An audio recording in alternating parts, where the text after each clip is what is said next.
this. So please, everybody, a very warm welcome for Richard Garriott.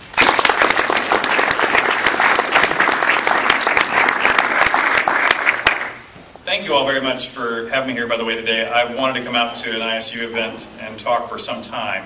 And so it was very much overdue, and I'm really pleased as punch to get a chance to come talk with you and also just to be amongst you. I mean, me and a couple of my work colleagues, Fred and Dallas, back there in the back, have worked with me in my gaming industry for 30 years. We were all reviewing many of your bios on the wall a little earlier, and I think it was Fred that was going like, wow, this is like the cream of the crop of the world, all here in one place at one time. So, you know, it's really an impressive group that we had a chance here to talk before as well. And I know, I think more than probably any other group, I think you guys really kind of get this. You know, you get the why we would have a people, yourselves, and I know obviously I do, you know, have a passion for space and why it's important, and you know what and how we can take advantage of space. So I have three messages I want to talk about today. One is just my trip itself. You know, how I managed to pull off sending myself into space. Then I'm going to kind of, another section of it is why I think it's really important that people get a chance to fly into space. I mean, space ended up being a much more life-transformative event than I had anticipated, and I want to take a few slides to talk about that. And then for those of you who've probably heard me talk about these sorts of things at least twice, if not more, I have a relatively new section, although you may have actually heard even the new section, which is you know, how and why I think all of us will get a chance, how I'll get to go again, and how all of you, I think, will have a much easier time of getting to space than those of us who went first in this kind of commercial era have done, because I think that this is an industry that's changing extraordinarily rapidly, and there's some very interesting specifics about that I'd like to talk about. And so, I actually, as you heard, I'm now the first second-generation American astronaut, and I actually flew in space with the first second-generation Russian cosmonaut. You know, my little 2-week stint in space actually has there's expeditions that last 6 months long, and I went up with Expedition 18, but there's also a name for short-duration flights. And so I was a crew of 1 for what is called ISS Visiting Crew 15. So I was the 15th short-duration crew to the space station. But to give you a little background on kind of how I pulled this off, you know, I really think of myself as a storyteller. I mean, doing what I'm doing right now is something I really enjoy, sharing experiences with people. And if you look at the things I do in my life, they've centered around storytelling, and you can see how I got that very clearly from my parents. You already heard my dad was an astronaut, and I was telling you a little earlier about his first trip to space on Skylab. He also went a second time 10 years later on the 9th launch of the shuttle. And my mother was, you know, very much used the other side of her brain. She's a professional artist, and every summer in school or between school years, I would learn the latest form of art that my mother was involved in. And that combination of high technology from my dad and art from my mother, and dawned on me also, I'm probably going to be standing in front of somebody no matter where I do, so I'll try to move around a little bit so you can kind of see, don't have to look through me. But that combination led me to, you know, high-tech art, which in my mind is computer games. I mean, I think computer games are the quintessential high-tech art. And I go back to the time when, you know, there weren't personal computers yet. It was a teletype. And the output of those games, I don't even have anymore up, so I had to simulate it there with, you know, a video terminal. But I created these games that used asterisks for walls and spaces for corridors and dollar signs for treasure, and you would wander around collecting treasure and killing monsters that were just like capital A for a giant ant. And you know, for their day, that was probably about as sophisticated as a game that existed, written on paper tape that you can see there in the upper right. And while I was in high school too, it's interesting that I was always a BC student, but my worst grades were always in English. This is actually one of the rare times I made an A on an English paper. This is when I am writing the backstory to what became Ultima. This is the story of Mondane the Wizard that I was writing in junior high, which literally became the history of the Ultima series.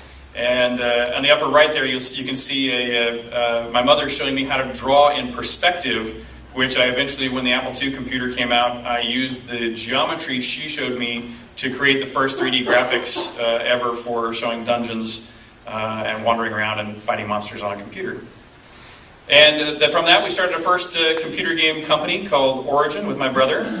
And the key to the success of the series of games that I wrote called Ultima really was through the constant innovation that I did really because I was teaching myself how to program, and it wasn't really a marketing idea.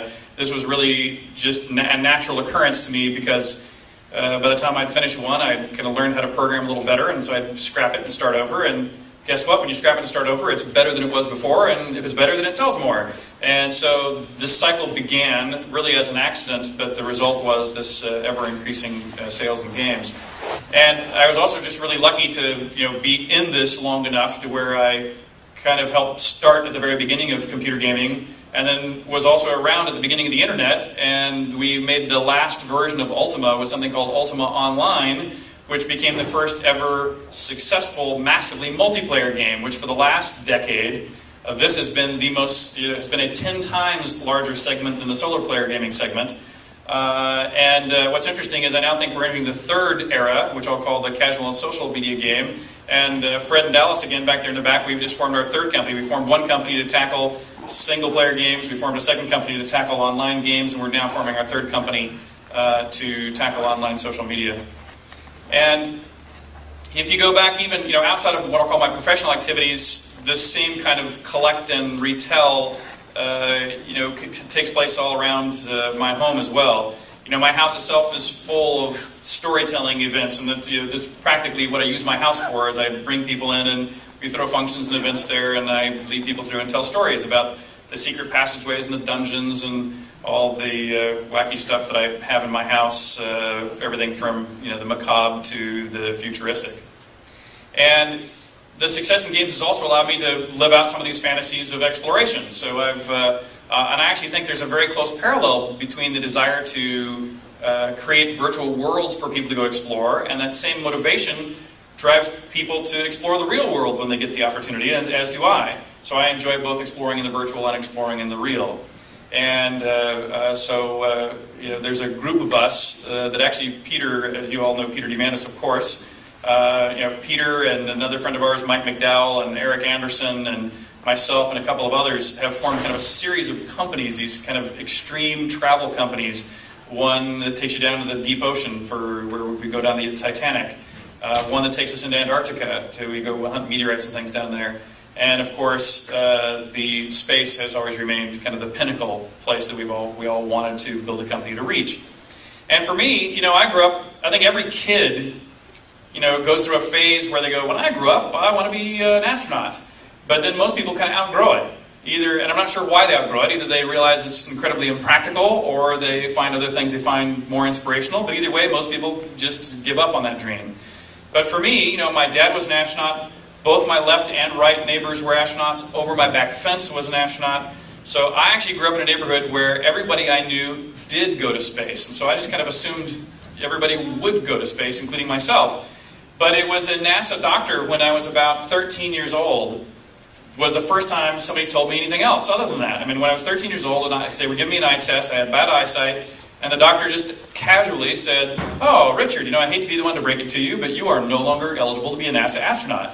And little did he know at the time that he was like crushing this assumption that I had, and instead was telling me that I was no longer eligible to be a member of the club that my father and all of our neighbors were members of.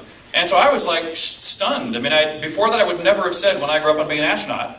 But from that moment on, I said, well, who are you to be the gatekeeper for who gets to go to space? If I can't go with your club, I'm going to have to make my own club. And so at the age of 13, we don't realize how hard it's going to be. Decided to create a private space program.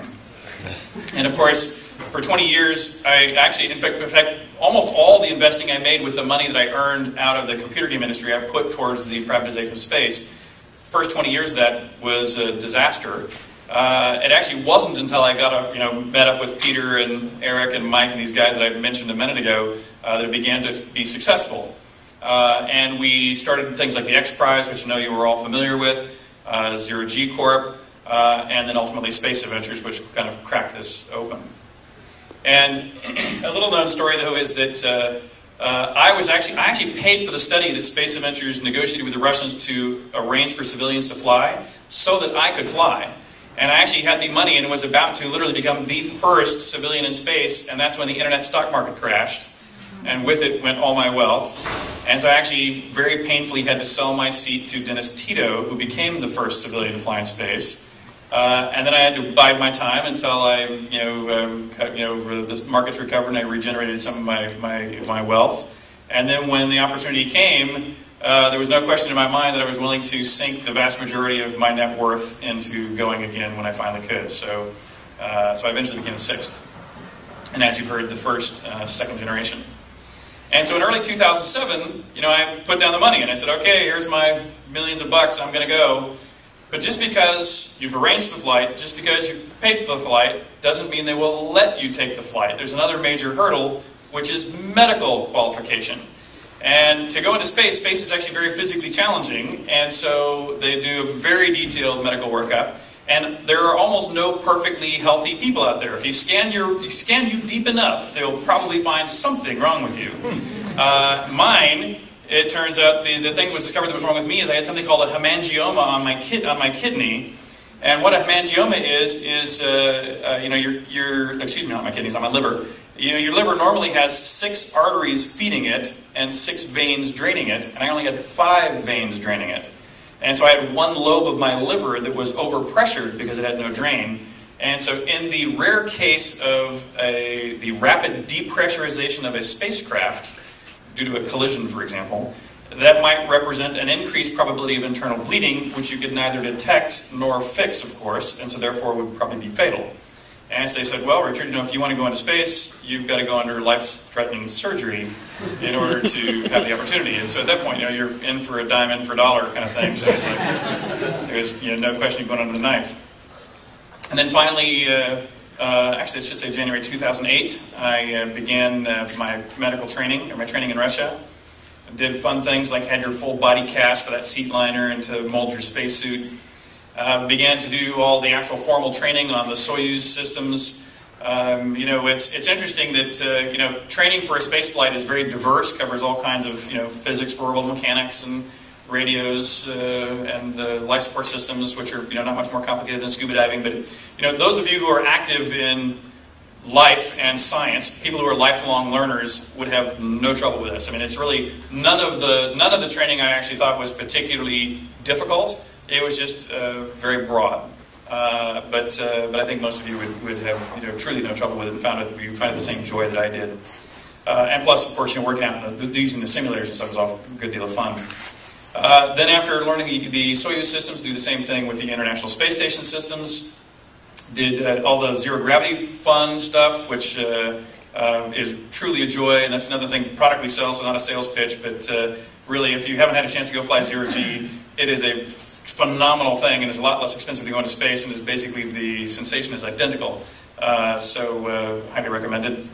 One of my least favorite aspects of the training was eating on a Russian military base.